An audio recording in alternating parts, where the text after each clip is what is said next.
السلام عليكم ورحمه الله وبركاته. اهلا بكم في فيديو جديد مع اخوكم محمد عمر. شركه ريلمي بقى يا جماعه بتنزل هاتف بتقلد فيه شركه ابل بقى، ومن اول الحاجات اللي بتنزل السوق اللي بتقلد الدايناميك ايلاند بتاعه الايفون. هنا بتعمل لك النوتش او الخرم الموجود معاك في الشاشه، هنا بيعمل حركات بقى وبيبين حاجات كده، بياخد جزء من الشاشه زي الحاجات اللي شفناها كده في الايفون 14 برو والحاجات دي كلها. هنا بقى متوفره معاك في فئه متوسطه عليا في هاتف من ريلمي، وهو الريلمي سي 55. هاتف جديد كده من شركه ريلمي، هاتف قوي جدا، هاتف في الفئه الاقتصاديه العليا. وبالنسبه للخاصيه دي بقى، هنا شركه ريلمي بتسميها الميني كبسول. طبعا في الايفون اسمها الدايناميك ايلاند. وبرده هنا الميني كبسول دي تقدر تعرض لك نسبه البطاريه، وتعرض لك المكالمات بتاعتك، وتعرض لك حاجات كتير جدا.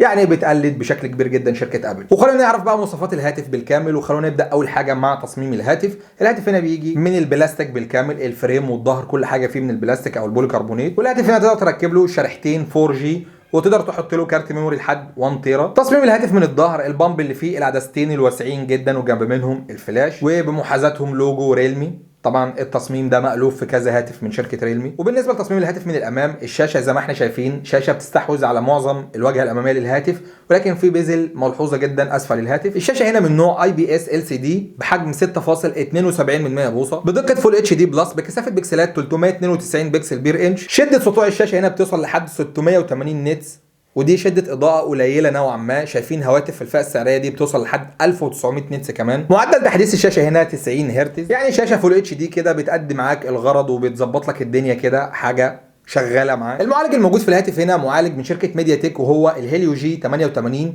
معالج مخصص للالعاب، ولكن قليل نوعا ما في الفئه السعريه دي الصراحه. يعني كان يقدروا يحطوا معالج افضل منه، مثلا يحطوا الهيليو جي 99 مثلا. والمعالج هنا بتكنولوجيا 12 نانومتر، ودي حاجه بتستهلك طاقه قويه جدا. الهيليو جي 99 اللي بقول لك عليه ده بتكنولوجيا 5 نانومتر، موفر جدا في الطاقه. فهنا الصراحه المعالج ده بيستنفذ منك طاقه عاليه. الهاتف هنا بيجي بواجهه ريلمي يو اي 4.0 المبنيه على اندرويد 13. والهاتف هنا بيجي بنسختين، نسخه 128 جيجا مع 6 جيجا رامات، او نسخه 8 جيجا رامات مع 256 جيجا. الهاتف هنا بيجي بكاميرا اماميه، الكاميرا بقى اللي بتعمل الحركات دي حوالين منها. طبعا الحاجات اللي احنا بنشوفها دي بتيجي عن طريق السوفت وير. النوتش اللي بتظهر لك دي بجانب الهول بانش ده، طبعا دي حاجات عن طريق السوفت وير. اما بقى الكاميرا الاماميه دي فبتيجي بدقه 8 ميجا بكسل، وبتصور فيديوهات 1080 بي 30 فريم في الثانيه. وبالنسبه للكاميرتين اللي في الظهر بقى، الكاميرا الاساسيه هنا 64 ميجا بكسل، والكاميرا الثانيه 2 ميجا بكسل عشان البورتريه والعزل والكلام ده. وبتصور فيديوهات هنا الكاميرا الاساسيه 1080 بي 60 فريم في الثانيه. اداء الكاميرات هنا اداء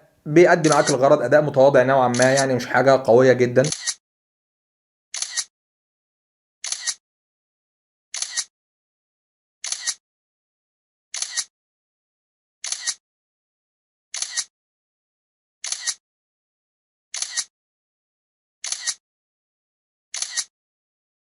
الهاتف هنا بيدعم فتحه سماعات 3.5 مللي. بصمه الهاتف هنا موجوده على زر الباور، لان طبعا الشاشه هنا IPS مش شاشه اموليد عشان يحط لك البصمه تحت الشاشه. حجم البطاريه هنا عملاق جدا، 5000 ملي امبير. بتدعم الشحن السريع عن طريق منفذ تايب سي. والشاحن الموجود مع الهاتف هنا 33 واط، شاحن سريع معاك بيقضي معاك الغرض كويس جدا. الهاتف هنا بيجي بلونين، وهما الاسود والذهبي. اللون الذهبي ده طبعا لون اروش وحلو جدا. وزن الهاتف هنا 190 جرام. ونيجي لاخر حاجه بقى، تسعير الهاتف. هاتف هنا سعره قليل جدا وسعره ممتاز جدا معاك. النسخه ال 128 جيجا مع ال 6 جيجا رامات دي تم تسعيرها 160 دولار، يعني حوالي 4900 جنيه مصري. طبعا تسعير ممتاز جدا، وهاتف يعتبر اقتصادي نوعا ما في بدايه الفئه المتوسطه. والنسخه الاعلى 256 جيجا مع ال 8 جيجا رامات دي بسعر 195 دولار، يعني حوالي 6000 جنيه مصري. طبعا الهاتف ده هيكون متاح في الاسواق العالميه، مفيش فيه اي مشاكل. وبالنسبه يا صاحبي بقى للهاتف ده، الهاتف ده ما فيهوش اي حاجه مميزه زي ما احنا شايفين. هاتف المواصفات بتاعته طبيعيه ومتواضعه جدا بالنسبه للاداء، وبالنسبه للمعالج، بالنسبه للشاشه، بالنسبه لكل حاجه في الهاتف ده متواضعه جدا. ولكن هنا شركه ريلمي بتعتمد في تسويق الهاتف ده على حوار الميني كبسول اللي بتقلد الدايناميك اموليد. تقدر تشوف فيها مثلا نسبه البطاريه،